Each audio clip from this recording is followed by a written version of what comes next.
Good afternoon. How y'all doing? How's the week going for you all? Been going great. Good. I'm glad to hear that. It's been a good week of preparation so far this week. We've really had our hands full with our preparation for Oklahoma. There's a lot of expectations for our group, and what I mean is our football team to have success in this particular game. But at the end of the day, it's no different than any other week. What do you see in the Oklahoma secondary? You know what? They have two really experienced guys in the safety position. Number two, he's going to try to knock your head off, and I appreciate the way he plays the game of football. Additionally, number three is a pretty big human being who also likes to strike and knock your head off. Very disciplined guys. They bring a lot of different schemes to their game plan. So obviously very smart. You can tell that those guys are very much leaders in that secondary. And then their corners are very, very active at the point of attack. They do a great job of trying to make sure that when you're catching the football, you're going to feel them at that point of attack. So a tremendous secondary that we're going to go against once again in the SEC. What was your perspective on the Theic Scott touchdown catch this past Saturday? He did what he was supposed to do. He has a job to do when he goes out there, and he did his job. So that's all I can ask for the young man to do, and that's all any of us can do each and every day. When you wake up in the morning, you have a job to do. Go perform that job to the highest level. Or if you don't like that job, then go do another job, okay? Go do something that you're passionate about and that you love rather than being stuck in the position that you're in. Right now, every day I get up, I feel super excited, energized about the opportunity to be here at the University of Alabama. And so I hope that everybody has the same feeling that I have every single day, and that trickles on down to our players, and they should have that same attitude. Do your job. That double block essentially where he took two guys out on Ryan's touchdown. What do you think of that, and what did you talk to Jeremy about after that? Again, our group, I feel like throughout this year has been excellent on the perimeter blocking, and that to me is again a sign of our football team and the toughness that we have as a football team, the grit that we have as a football team.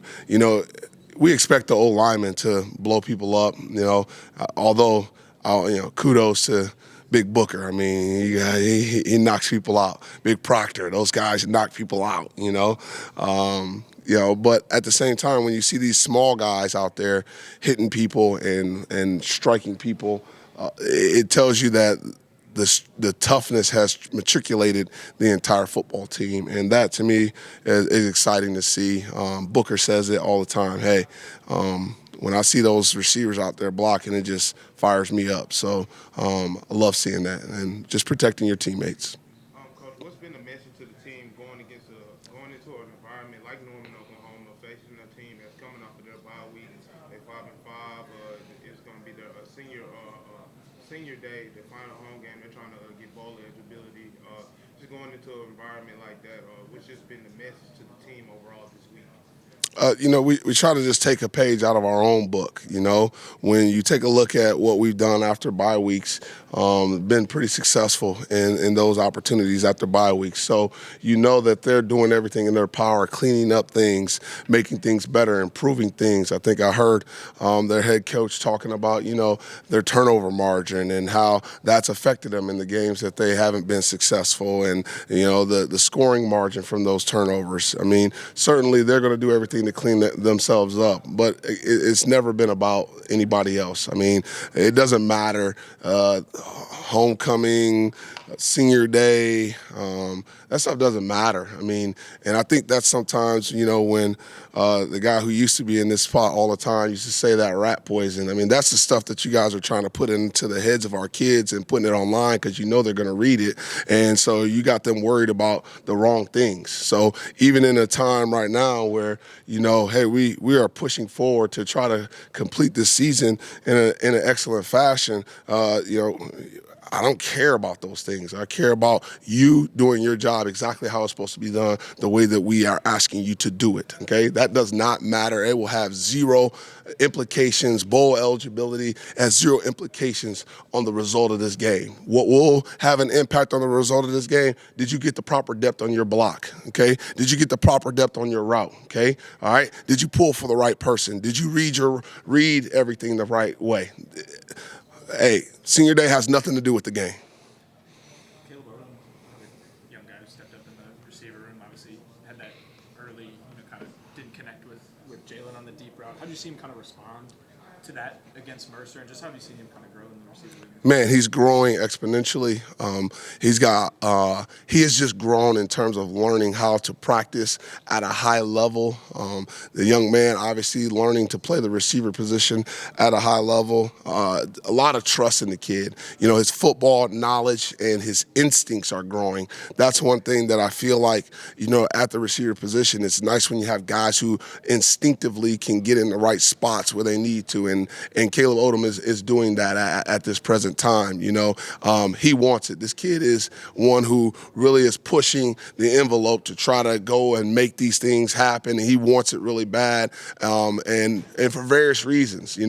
It's for the right reasons that he wants it. And so there's no doubt about it. I'm very proud and happy of Caleb Odum, and he'll continue to grow. He's a kid that we trust out there on game days.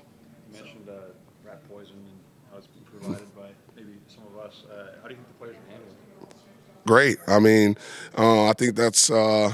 I think it's a testament to the culture that Coach DeBoer has built here.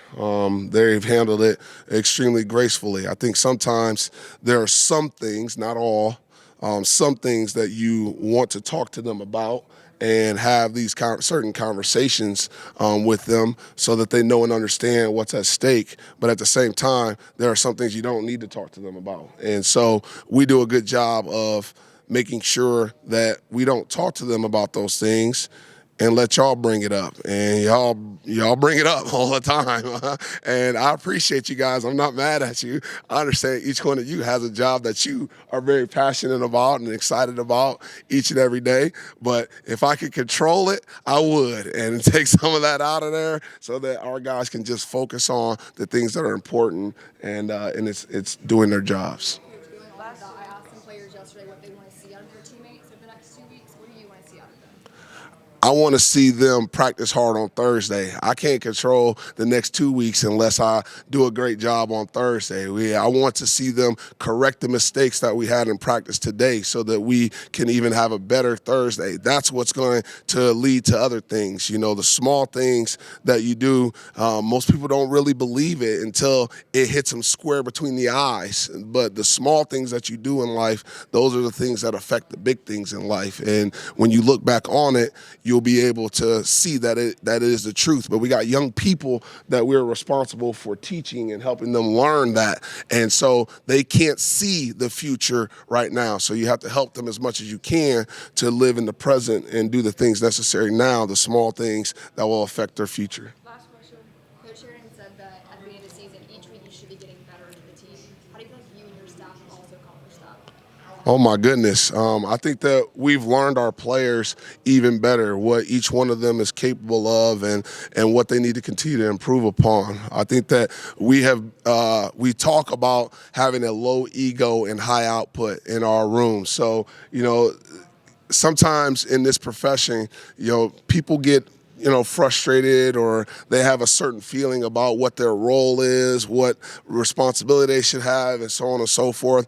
Regardless of what that responsibility or what your role is on this staff, I think everybody is trying to bring the best of the best to everything that we do. Even in the child hall, just being in there with the guys and having the right types of conversations with them in the child hall, but also continuously learning about their families and about them as men. I think that piece of it, that's how you grow as a coach, and you give the opportunity for your players to grow as well. Thanks, Coach.